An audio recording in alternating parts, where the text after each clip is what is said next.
Hello, my name is Rick Houston, and welcome to this special episode of the Scene Vault podcast. This is not the episode that we had planned for this week, but in thinking about everything that took place last week with Steve Phelps and Richard Childress and Steve O'Donnell and Brian Herbst and whoever else, I wanted to put together an episode in which we reacted to that. I mean, we are a podcast about NASCAR history, and I feel like this is a turning point. I mean, this is kind of a line in the sand turning point in NASCAR history. And so I've gathered an all-star panel. We've got Eric Quinn, who is the all-star of all all-stars on the Scene Vault podcast. Everybody's already familiar with Eric Quinn. He's the boss. He's the master of all that he surveys. And, oh, yeah, we got some guy by the name of Mark Martin with us as well. Guys, how are you? Hey, guys. That's not fair. That's not fair. We're happy to be on with you today. Happy to be on. Well, you know, and again, I mean, we rarely talk about current NASCAR events here on the podcast, and believe me, I'm thankful for that on a lot of days, but I felt like we had to address this. You know, I'm not going to go through all the emails and the texts that were embarrassing because by this point, most, if not all of our listeners know about them. But Mark and Eric, just in general, what was your reaction when you heard about all that had been said and typed and texted and all that about Richard being called a stupid redneck who should be flogged and whatever else? What was your initial reaction? I'll let Eric go first. You're not passing the buck already. Come on, man. Don't leave me out here hanging out. Well, I'll tell you, it was disappointing from just as a human. It's disappointing. Although, I mean, we're not immune, and I think Kenny Wallace said it in one of his recent videos. Right? We all kind of do something like that once in a while. Where we say something that we probably should have kept inside, and we make remarks because we think people are moving in the wrong direction, right? That happens to most of us. But this, of course, I'm sure NASCAR was hoping that none of this got out, because it is a bad look for them. And I got when I first heard about it, I was really concerned about what the future looked like for NASCAR. This isn't someone that works down at a lower level. This is someone who was at the highest level of NASCAR, saying that about someone who had spent a lifetime building a career in NASCAR and helping to build the NASCAR brand. So I was very disappointed. I was disappointed as well. Once I got started reading, I was disappointed at the disdain that you read there. However, jokingly, I consider myself a redneck, and I consider a strong portion of the base, a reasonable portion of the base, rednecks. And I believe that they're what make the sport. So I wasn't offended with the word, and I wasn't really offended of him, saying stupid redneck. However, it got worse from there as I read on. And to be real honest with you, I did become totally furious with the ass clown, with him calling that is totally a bridge too far. And, Rick knows, I'm going to sit here and defend Richard Childress because I have respect for everything he's done in his career. I have a reason. I've got a reason to not particularly care for Richard Childress. I feel like that he was responsible for me not winning the 1990 championship when he drugged the official over there and pointed at my carburetor spacer and said, right there it is. That never had any influence on how I felt about Richard Childress, the racer that he is, and the things that he does. You have to remember, I saw Richard when he drove the 3 car. I saw him with no money, no money. Dude, when I showed up in 1981, my car was nicer than his, and I didn't have anything, you know. So to hold a grudge, toward him because he's, you know, made a fortune in racing is just wrong. Like NASCAR hasn't made a fortune racing. And I'm going to say that Richard was instrumental in Dale Earnhardt growing the sport more than any other person in that era. The only other person that's on the same level would be Richard Petty in the prior era. Those two are responsible probably more than everybody else put together in the sport. You just have to have respect for the man. Um, he knows about racing. He goes to every race. He knows about the mechanical stuff. He's not just a businessman. He is a racer. And that was tough to see. And I got a couple of things to say about that. My first reaction was, well, whoever, let's say I'm above Steve Phelps. When I find out that these things, the day I find out that these things are going to, be exposed, I got to fire him. But let me give you one reason why that might not have happened in NASCAR's defense. They're in a lawsuit right now, and their lawyers could have said, oh, no, don't do that. That'll make us look vulnerable in this lawsuit.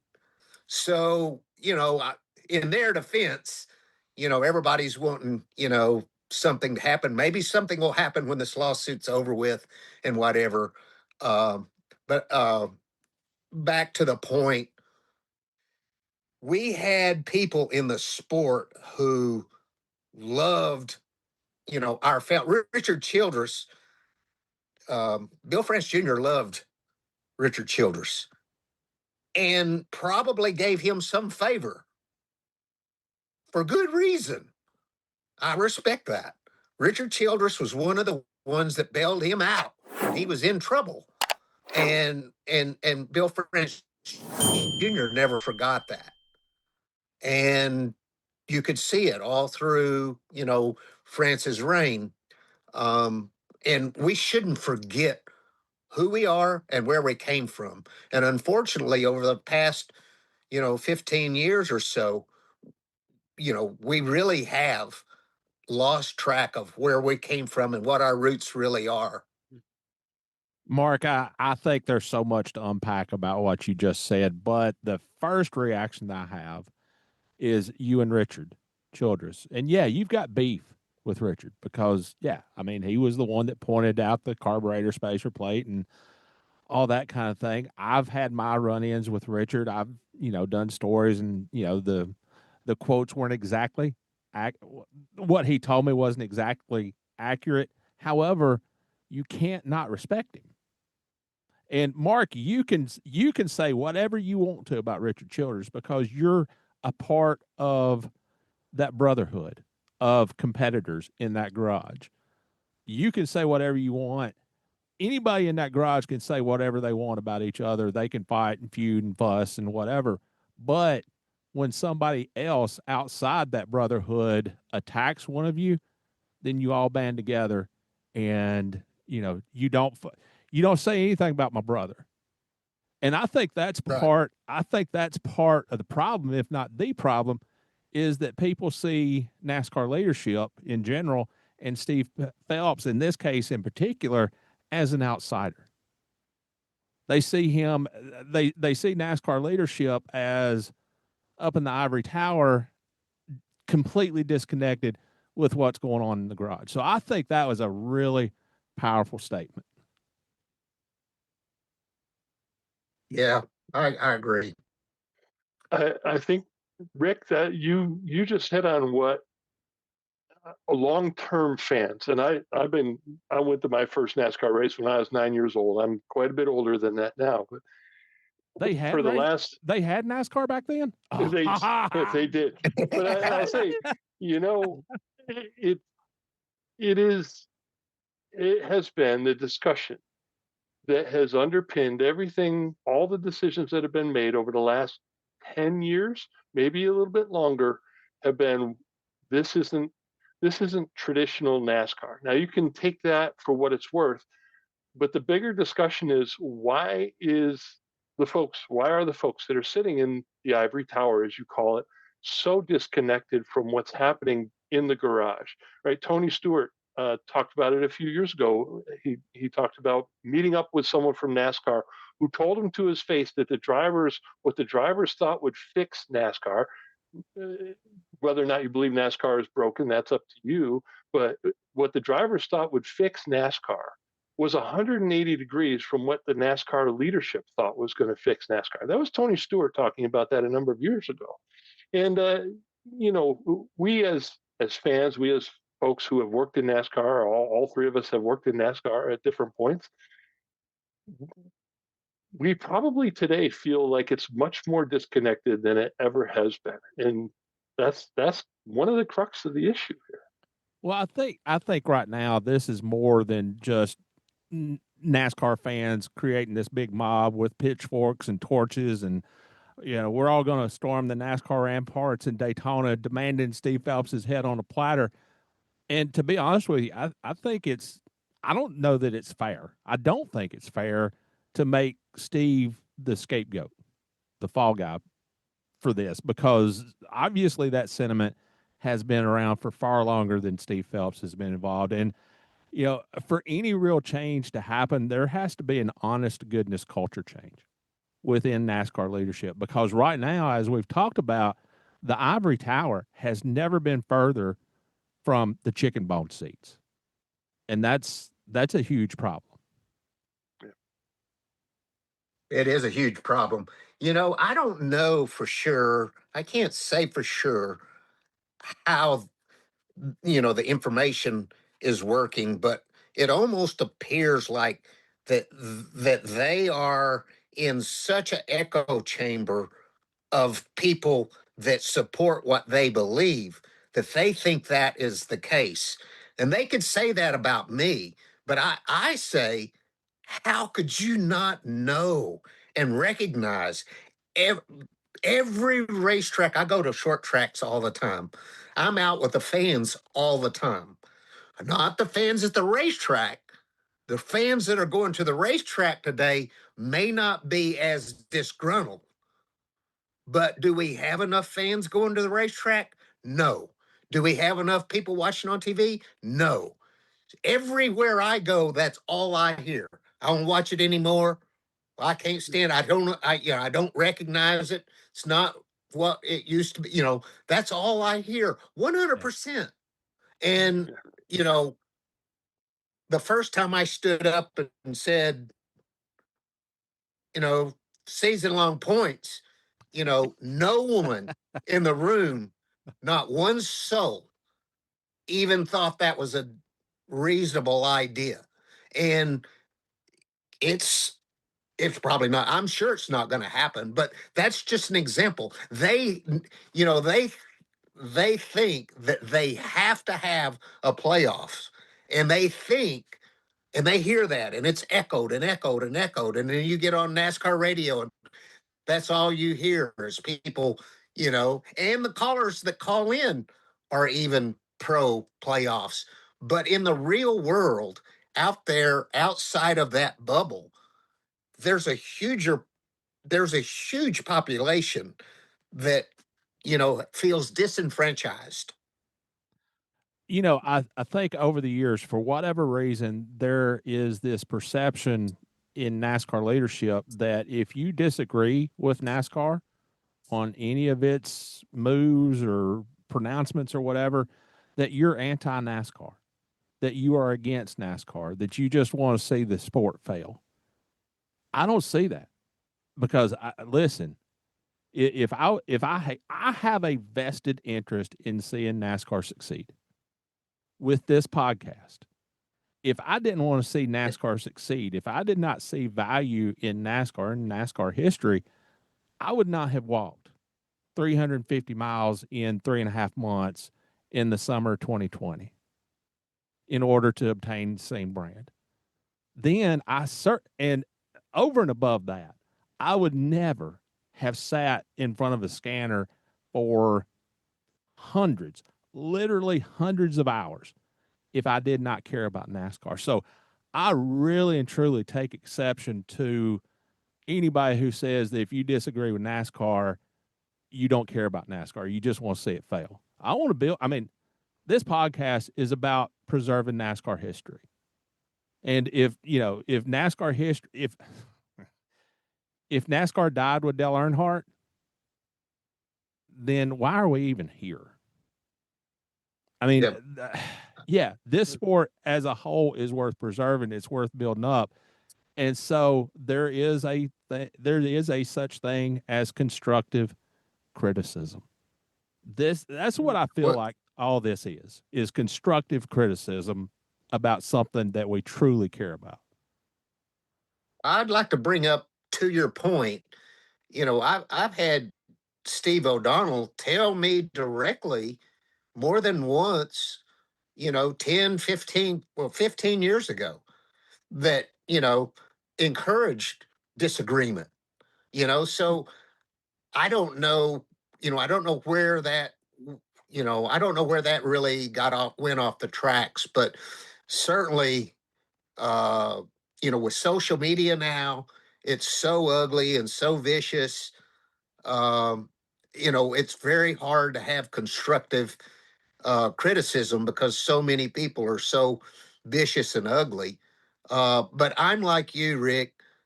It's very important to me to see it prosper.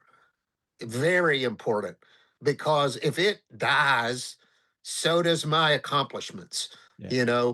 Only if it thrives, what I accomplished in my career really means anything to the next generations to come. So, my heart's in it 100%. But that, and I don't complain to be complaining. Usually, what I do say is, I wanted to be the voice for the fans because I know what what the majority of the fans want. And I wanted to be explained to why we're not going to give that. It's okay. If NASCAR would explain to me, we know the fans want that, but here's why we're not going to do it. Then I would accept that. I'd be mad, but I'd accept it. But Yeah. Obviously we never got that, and I just I agree. I just think that we ought to be able to have uh, disagreements and do it respectfully. Well, I found it interesting, Rick, the comments about the SRX series that NASCAR almost considered them a threat. You would think that this startup series would not feel like a threat to them, but in the text that came out, it seemed as though that's the way they felt. And as I've tried to think through that and why they would think that way, there are a few parts to that. One of them is, number one, the SRX series has had significant personality, right? They took some of the best personalities from IndyCar, from NASCAR, from dirt and other formats of racing and put them together.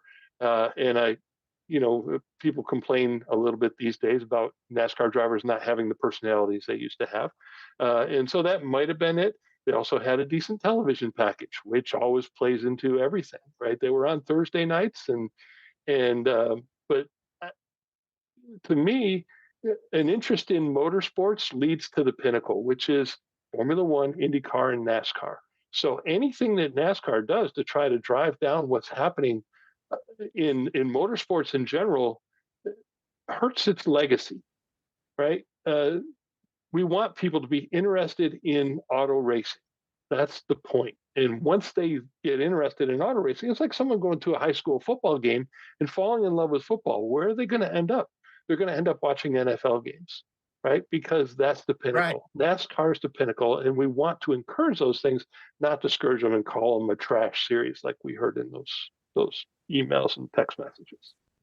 Well, there is one thing, and to I, be fair, in the interest of full disclosure and the interest of fairness, NASCAR is up against a pretty immovable object in the perception of old school race fans. The only thing that is more like fingernails on the chalkboard to me than the NASCAR playoffs. I mean, I can't stand the playoffs.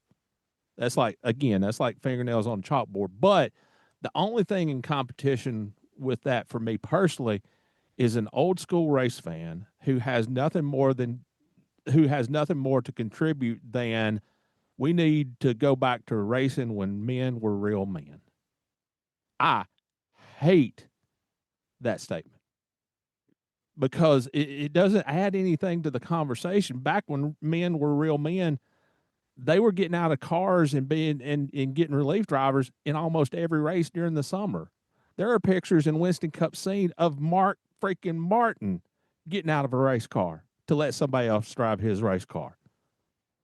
And so I think everybody's own era is always going to be the best era, the era that they followed. And yeah, I think NASCAR is up against something significant there in that kind of mindset. There's a certain stage of there's a certain segment of NASCAR fans that you're not going to change them. They're never ever going to see anything positive with the direction of NASCAR. Now that's fine. If they want to move on, if they feel like the sport died with Dale Earnhardt, that's fine. Move on. We've got something to accomplish here. That's fine. Get them out of the way. Now, Mark, whether you wanted to or not, you have taken on this kind of, you're kind of the voice of the voiceless in this sport. You are the beacon on top of the hill for people who can't say what they want to say, who feel like they can't say what they want to say. You've made your opinions clear on the playoffs and so forth. You are willing to rock the boat when nobody else can I was, or will. yeah. Well, I'm not beholden to anyone. I'm retired, and so I don't have to worry about that, and I understand that people do. I understand broadcasters do. I understand, people within the sport have to be careful about what they say. I was careful about what I said when I was in the sport because I didn't want to lose my job. But yes, I spoke for them. I would have never spoken. It's not about me, Rick. It's about the fans that weren't being heard. And I just decided that I wanted, because I love the fans. I was able to race till I was 54 years old, almost 55 years old. And I was able to race that long in NASCAR because the fans supported me. And therefore, sponsors wanted to sponsor me because we had such a great fan following. And I have a love ultimately for the race fans, for what they did, for their enthusiasm for the sport. They didn't have to pull for me. I hear all the time, well, I was an Earnhardt guy. Good. We needed you, and so if I hear that, I'm good. Or I was Bill Elliott. And I just say, well, I was too. I mean, I wanted to try to move the needle for the race fans. So I took it on, and it's kind of a long story because I was also invited to be on the committee about the playoff, about the points thing. And so in the first one, I really let them have it. I mean, it was embarrassing. I went off, uh, and then it was just kind of silence. And after the meeting was over, nobody said nothing. No, none of them, Dale Jr., Nobody stepped in. The one guy, Christopher Bell, said, well, I think it would be, I'd like to see a full season points, but I know that's not realistic. That was the only support whatsoever. And so, did he? Nobody. It wasn't even in the conversation until I made such a fool of myself. I got off the phone. I felt terrible about it, and I text, my contact that was organizing a NASCAR, and said, "Well, I made a fool of myself. I feel bad." And I was encouraged. No, that's why we asked you to be on there. Is to hear your input. So yeah, I did, and then the next meeting we had, I did the same thing. Um, in maybe not quite as loud a tone and ugly a tone, but I did do the same thing. Um, but I was doing it representing the race fans. I wasn't doing it for me because it's not worth it. It came at a cost. You have no idea how many nights I laid in bed and couldn't go to sleep and couldn't sleep, stressing and fussing over it. And I would have never done it if it was just about me. I'm just be a race fan. That's all I am. I'm not in contact with NASCAR racing at all. I just watch it. So Well, Mark, you wouldn't happen to have a recording of that meeting, would you? it's what's funny is no, I don't have. They might have, but I'm sure they wouldn't ever want to have it come out. But I had talking points that Matt, because Matt's a historian, that Matt wrote out for me, and so I gave him those talking points. But of course, I did say, and stop calling it the playoffs. Ain't nobody playing out there. And stop calling it overtime. Our races aren't timed, you know. I didn't just go full season points. I went all in. And Jeff Binky from NBC came on right after me. And of course, he said, I got respect for Mark and all that stuff. But then he came in and just, you know, demolished my thought. Oh, I see the ratings, the viewership go up on elimination races and and all this stuff, and it really made me sick because if the ratings are so good, if the playoffs have brought so many eyes, where would we be right now without them? Yeah. That's what I want to know. And if it hasn't helped, why are we doing it? Yeah. Because it's exciting? Well, okay. I'm not saying that some of these playoffs or eliminations aren't exciting. That's not what I'm saying. I'm saying the fans don't want them. That's what I'm saying.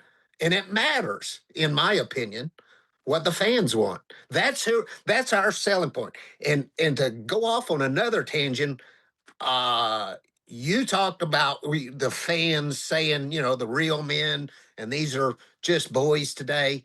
Well, part of that is our sport's own damn fault. I believe we've got some real men and some bad butts out there and characters and all that stuff, and it's our sport's own fault that we haven't made William Byron more interesting than he is. It's our own fault that we didn't figure out a way how to expose Jimmy Johnson, because he was a character, and he was, Mr. Vanilla according to everybody. That's all bull. That's bull. And all these people that are broadcasters that are so pro playoffs, well, it's easy for them. They have automatic talking points every Monday morning. And I'll give you another example. Bubba Wallace whooped everybody's butt at Indianapolis, flat out whooped them. It was incredible. But you know what? He didn't get much credit, much play for it. Oh, he's in the playoffs. Then they just moved on. It was all about the playoffs. It needs to be about these, bad men and the guys on the pit box and the guys in the pit box that are winning these races. And that needs to be primary. Racing, the race needs to be primary. The points and the championship need to be a product of it, not the focus. From starting at Daytona, Byron wins the Daytona 500 and, oh, well, he's in the playoffs now. You don't worry about him no more. It's like, no, man, that's our sport can do. They need to work harder. Broadcasters need to work harder. You guys used to follow the sport. You know what I'm talking about. Steve Wade knows what I'm talking about. You need to find ways to bring interest to the fans about these people. The crew chiefs, nobody, there's not near enough made out of, what incredible people and characters these crew chiefs are, or the drivers. We've got great drivers that have personality. You know, uh, Ross Chastain makes people mad. Hocevar never lets off the gas. You know, all that stuff's good. People love them. People hate them. That's what we need. We need, what we've got with Kyle Busch or what we've got with Denny Hamlin. We've got those young ones that can be that way too. Noah Gragson, he's too quiet right now. We need him to be him. We need that Noah Gragson that drove the truck, that won the races, and then got out of the truck and threw up. We need Yeah. That's what the sport needs. Mark, one of the most influential people in my career, wrote for Winston Cup Scene. I never met him, but I'm sure you recognize the name Joe Whitlock. I'm sure that Yeah. you've talked to Joe Whitlock. Um, I, Oh I yeah. I found a quote from Joe on an old MRN broadcast, and in that broadcast, Joe said, "You should never have a problem writing about Winston Cup racing because you've got 8 to 10 stories at every single car. You talk about the driver, you talk about the crew chief, you talk about the car owner, you talk about the tire changer, you talk about the sponsor." And there was a story a couple of weeks ago about Jordan Bianchi, saying that he had talked to somebody who had covered the sport back in the full season points days. And that person had said that the sport was boring to cover back then.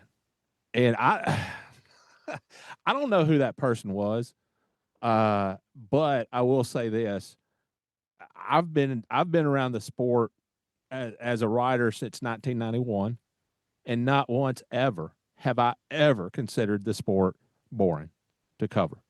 And yeah, if Dale Earnhardt clinches the championship a couple of races early, then write about why. Write about what Right. other teams write about what other teams can do to catch up. Write about Dale Earnhardt's tire changer, who is a classical violinist. Now, I don't know that any of his guys were ever classical violinists, but all of them have various interests. And so there's too much to write about. I mean, if that Yes. person who covered the sport back then honestly and truly felt like it was boring, I don't know who they were, but they were not trying hard enough. I mean, that's just the fact of the matter. Yeah, I couldn't. I mean, I lived and breathed with the crew guys mostly. Again, I worked with drivers like Mark and others, but it was those crew guys that I really connected with. But you don't hear about the Joey Knuckles these days, or the Chocolate Myers, or even the Mike Lingerfelds. Right? Those stories don't make it out into. It seems like the writers, and this isn't against the writers. Mark said it: work harder to get the story, whether that's a story about crew guys, crew chiefs, PR people. They're all a part of this, and their stories. Some are bigger than others, yes, but we don't hear about anybody but the drivers and the owners. And in some cases, like Denny Hamlin, they're the same group of people. And I would love to see deeper stories. Again, there was always a story, right? That was a part of the broadcast. Because yes, there are parts of races where things get strung out, especially when they were, 3.5, 4 hours. But they always came up with a story. There was a story to tell, and the same with the writers. The writers could always tell something. So yeah, NASCAR, like Mark said, NASCAR needs to do a better job marketing what they have because, as you said, Rick, there's 8 to 10 stories at every car. In every pit stall, there's a numerous stories that they could tell. Well, again, to be fair, I have never existed in the 24/7 news cycle that exists today. When I worked for Winston Cup Scene, we had one deadline a week. That was on Monday after the race weekend. And so I had time to go out to the garage and spend time and hang out and talk to people. The people in the media center today cannot do that because their news cycle is not only 24/7, it's Media. 60 minutes every hour because the news cycle is so immediate. I mean, I had to sit down and type out a story on my typewriter or on my computer, my laptop. I had to sit there and type it out. Now all it takes to file a story is a few clicks on the cell phone. You got video, boom, that story's out there. So they don't. I mean, they have to be tied to that cell phone and or that computer. So it is. I don't know if you call it a victim of I think NASCAR can be a victim of its own success because the people in the media center, they can't develop those kinds of relationships in the garage. And that's unfortunate at best. It's a good point, Rick. It's a good point. I hadn't thought of that. Yeah. You know, Yeah. to kind of wrap up, what do you guys think this means for the lawsuit between 2311 Front Row and NASCAR? What does it mean for the future of our sport? Honestly, I've said this from the start. I'm not educated deep enough on the whole thing to really be able to speak on it. But I'll tell you what my feeling has been from the start. I'm scared. I'm scared if NASCAR wins the suit, and I'm scared if NASCAR loses a suit. And that's Yeah, honest. That's yeah. honest. I'm scared either way because I'm afraid, I'm afraid it's going to hurt the sport one either way. And so I just don't know. It's hard for me to speak on it because it's scary for me because I'm like you, Rick. I want the best for the sport and I want to see the sport thrive. And I'm not sure where it goes when this suit is over with. I'm not sure either way. And after it goes, whichever way it goes, I'm not sure how that affects the sport going forward. Eric? I Interestingly, the suit is about charters, right? And we didn't really even touch on that today. And I know Mark has some thoughts on it because every headline on my phone for the last 24 hours talked about Mark Martin's feelings on the charter system. Um, I'm with Mark. I don't know how I want this to turn out because if NASCAR wins, I think that's not great for the teams. If NASCAR loses, that's not great for the sport. I think the judge a few months ago said something about, do you really want to open this can of worms? Do you really want to burn this thing to the ground? If so, just keep moving forward. And that seems to be kind of where we are. I'm hoping we can kind of pull out of this tailspin. Again, there was a lot said this week because there was some pretty nasty comments shown that were brought public that were meant to be private. But um, I'm I want there to be success for the teams. I want NASCAR to succeed for all the reasons that we've talked about today. It means something to a lot of people, and the people who love it the most are the ones that are most passionate about either making the appropriate changes, and taking it back, or finding something new or someone new to pull this thing in the right direction. So I'm hoping Mark's words when he speaks, because he holds a lot more influence than I do. I'm hoping that people are listening, because I feel like he has the voice of the people in mind. No pressure, Mark. No pressure. No pressure. Before all this took place, I was solidly, if not reluctantly, in the NASCAR camp because, yeah, NASCAR bullies its competitors and media to keep everybody in line. I have personally experienced that firsthand. I've experienced things in the last few years that I could have never imagined in a million years. NASCAR is the only game in town because how in the world is any other entity going to produce racetracks big enough to house a facility like NASCAR hosts? How are they going to come up with teams competitive every week? And how are they going to come up with that kind of immediate following to sustain TV ratings and attendance and all that? But when these emails came out, if NASCAR leadership feels that way about Richard Childress, I mean, how would they have felt about Junior Johnson, who was at one time arguably one of the most powerful people in the sport? I mean, he literally brought tens of millions of dollars to this sport, and he was no great orator. He he was lit. Yeah, I'll say it. Junior Johnson was a redneck from Wilkes County, but he was also one of the most influential people in this sport. How would they have seen Junior? How would they have seen Dale Earnhardt, who was a high school dropout, who was on his third marriage before he finally made it big? I don't know. If they feel that way about Richard Childress, how do they feel about the rest of the monkeys in its circus? How do they feel about a Rick Houston? How do they feel about the St. Archive being made available? Yeah, I said it, and I'm not going to take it back.